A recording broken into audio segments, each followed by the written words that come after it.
অনুষ্ঠানের পরেই আমরা 3 জন চলে আসলাম। তারপরে আমরা 2 দিন বিভিন্ন দর্শনীয় স্থানে ঘুরলাম। তারই মধ্যে আরও কয়েকটা জায়গায় ঘুরলাম।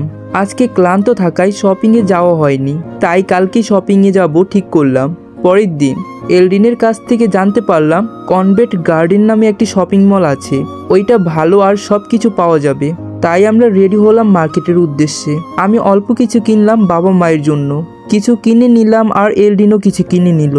অপরদিকে জয়ের জন্য অনেক কিছু কিনা লাগবে, বিয়ে বলে কথা, কিন্তু টাকা আমি দিলাম। বাবা আসার আগে আমাকে একটা কার্ড দিয়েছিলেন। সকলেই শপিংয়ে গিয়েছিলাম আর শপিংয়ের মাঝে লাঞ্চটাও মার্কেটের একটা রেস্টুরেন্টে করলাম। এইদিকে শপিং করে বাসায় আসতে রাত হয়ে গেল। রাতের খাবার খেয়ে নিলাম। পরের দিন আমরা চলে আসব, তাই এলডিনকে বিদায় দিয়ে আমরা প্রাইভেট জেটেই উঠে পড়লাম।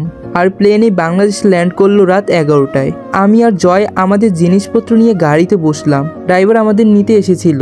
জয় গেল তাদের গাড়ি করে আর আমি গেলাম আমাদের। আমি বাসায় গিয়ে দেখলাম মা বাবা বসে আছেন আর আমার ছোট বোন আগেই ঘুমিয়ে গেছে, তাই ওনাদের জন্য আনা জিনিসপত্র আমি দিয়ে দিলাম। পরের দিন সকালে, ভাইয়া আমার জন্য চকলেট কই? আনি নাই। যাও, তোমার সাথে কথা নাই বলে আমার মিষ্টি বোনটা রাগ করেছে, তোমার সাথে কথা বলবো না। তখনই আমি ওর জন্য আনা চকলেট আর ড্রেস ওকে দিলাম। তখনই পাগলিটা আমার গলায় জড়িয়ে ধরলো, আমি তোমাকে এতগুলো ভালোবাসি। এইভাবেই ভালো মতো দিন কাটছিল। কিছুদিন স্কিপ করা যাক। আজ জয়ের বিয়ে, আজকে যেতে হবে ওর সাথে। জয়দের বাড়ি ভালো মতোই সাজানো হয়েছে, বড়লোক বলে কথা। বাসার সামনে অনুষ্ঠানের জন্য স্টেজ বানানো হয়েছে। নীলাকে ইনভাইট করেছিল, কিন্তু ও হানিমুনে গেছে, তাই আসতে পারেনি। জয়ের বিয়ের ড্রেস পরেছে আর আমি পরেছি একটা নীল পাঞ্জাবি, সাথে একটা ব্লেজার, প্যান্ট আর চুলগুলো স্পাইক করা, হাতে হাতঘড়ি। এক কথায় মেয়েদের কাশ খাওয়ার মতো। বাস্তবে আমি চুল একটু বড় করতে পারি না। জয় আর আমি ওর বিএমডাব্লিউতে, আর পিছনে অন্যগুলোতে আছে জয়ের কিছু ফ্রেন্ড আর আত্মীয় স্বজন। প্রায় 2 ঘন্টা জার্নি করার পর আমরা মারিয়াদের বাসায় আসলাম। ওদের বাড়ি ভালো মতোই সাজানো। জয়সহ আমরা গাড়ি থেকে নামলাম। বরপক্ষের জন্য গেট ধরা হলো। আমি আর জয় সামনে। গেট ছাড়তে হলে 10,000 টাকা লাগবে, না হলে গেট ছাড়বো না। আমরা 15,000 টাকা দিলাম। তারা তো অনেক খুশি আর গেট ছেড়ে দিল। আমরা গিয়ে সঠিক জায়গায় বসে পড়লাম। এরই মধ্যে অনেকে আসলো বরকে দেখতে। কিছুক্ষণ পরই খেয়াল করলাম কয়েকজন মেয়ে এসে, তাদের মধ্যে একজনকে দেখে আমি অবাক চরম পর্যায়ে। সে আর কেউই না, কেননা সে জান্নাত। তখনই আমি ভাবতে থাকলাম, জান্নাত যদি আসে তাহলে কি তার বাবা মা ওকে আছে নাকি? আর জান্নাত সহ মারিয়ার বান্ধবীরা যখন আমাদের এখানে আসলো, তখনই জান্নাত আমাকে দেখে অবাক, তবে কিছুই বলেনি। আপনারা তো বলবেন জান্নাত এখানে কিভাবে আসলো?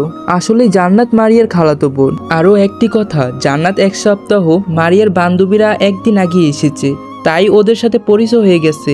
এখন গল্পেই ফিরি। জয় তার জায়গায় বসে আছে আর তার সাথে আমিও তার বন্ধুরা। ওরা এসেছে আমাদের সাথেই, গল্প শুরু করলো। একে একে পরিচয় হলাম। তবে জান্নাতকে দেখলাম অনেকটাই চুপ করে আছে, আবারও আগে থেকে অনেকটাও শুকিয়ে গেছে।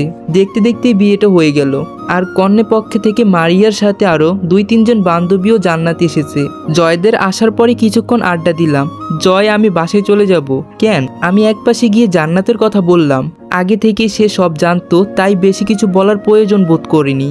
আমি যখন চলে আসব তখনই জান্নাত ডাক দিয়েছিল, কিন্তু আমি না শোনার ভান করেই ওখান থেকে চলে আসি। বিয়ের সবকিছু শেষ হওয়ার 1 মাস পর এরই মাঝে জয় মারিয়াকে নিয়ে আমাদের বাসায় এসেছিল। আজকে জয় আর মারিয়া ঘুরতে গেছে জান্নাতদের বাসায়। জয় আগে থেকেই সব জানতো, কিন্তু কিছুই বলেনি। একান্ত একটা নিরিবিলি জায়গা, যেখানে সুপুহু মারিয়া আর জান্নাত। মারিয়া, এই চিঠিটা তুই রাখ। আজ থেকে 1 সপ্তাহ পরে এটা তুই আবিরকে দিবি, এর আগে দিবি না। কথা দে তুই এটা খুলেও দেখবি না। আচ্ছা ঠিক আছে, তবে কি তুই কি আবিরের প্রেমেই পড়ে গেছিস নাকি? পড়েছি, হাসি মুখেই বলল যেন মারিয়া কিছু বুঝতে না পারে। আচ্ছা, 2 দিন পরে মারিয়া চলে আসলো ঢাকাতে। মারিয়াও যদি ভুলে যায় তাই। এই চিঠিটা নেও, কালকে আবিরকে দিয়ে দিও। জান্নাত দিয়েছে, তবে খুলে দেখবে না, মনে করে দিয়ে দিবে।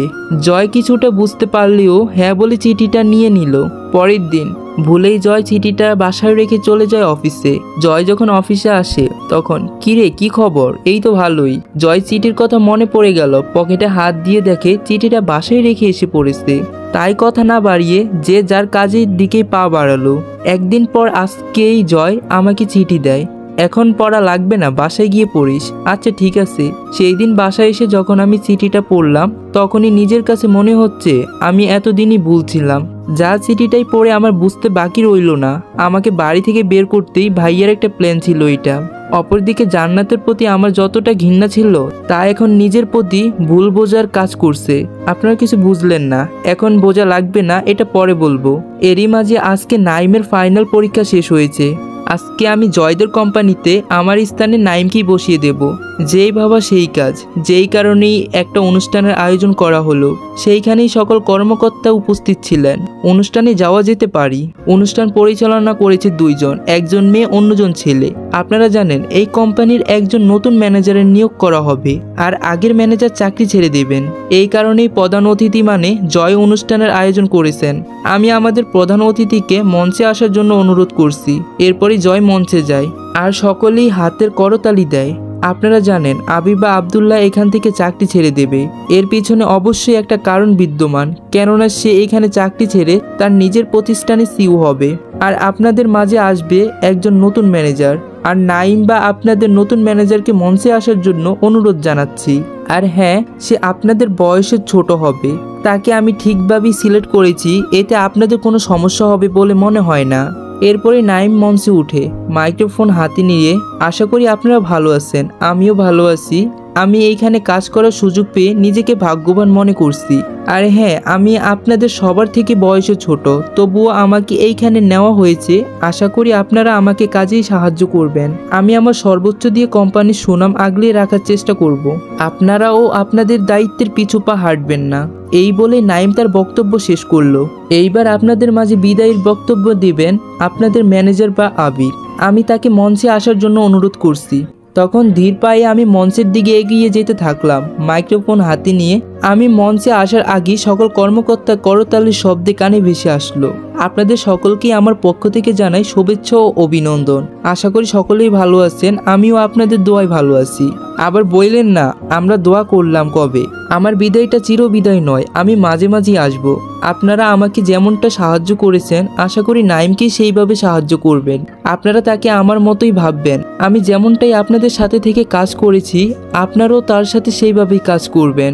সে আপনাদের আমার মতোই সাপোর্ট করবে। আমাদের কাছে লেখাপড়াটার মূল্যটা খুব বেশি নয়, আমরা মূল্য দেই তার আচার আচরণ, তার ব্যবহার বিধি। সেই যদি খুব বেশি অভিজ্ঞ নাও হয় তবুও তাকে নেওয়া হবে। আর হ্যাঁ, আমরা চাইলেই ভালো অভিজ্ঞ একজন নিতে পারি, তবে সেই যে ভালো হবে নাকি খারাপ হবে তারও কোনো গ্যারান্টি নেই। নাইমের সাথে পূর্ব পরিচয়ের জন্যই তাকে এই পদটি দিয়েছি, যেই কিনা আপনাদের হয়ে কাজ করতে পারে। আমি আমার বক্তব্য আর বড় করতে চাই না। আশা করি আমার বক্তব্যটা বুঝতে পেরেছেন। বিদায়। তখন দেখলাম সকলেই চুপ হয়ে গেছে।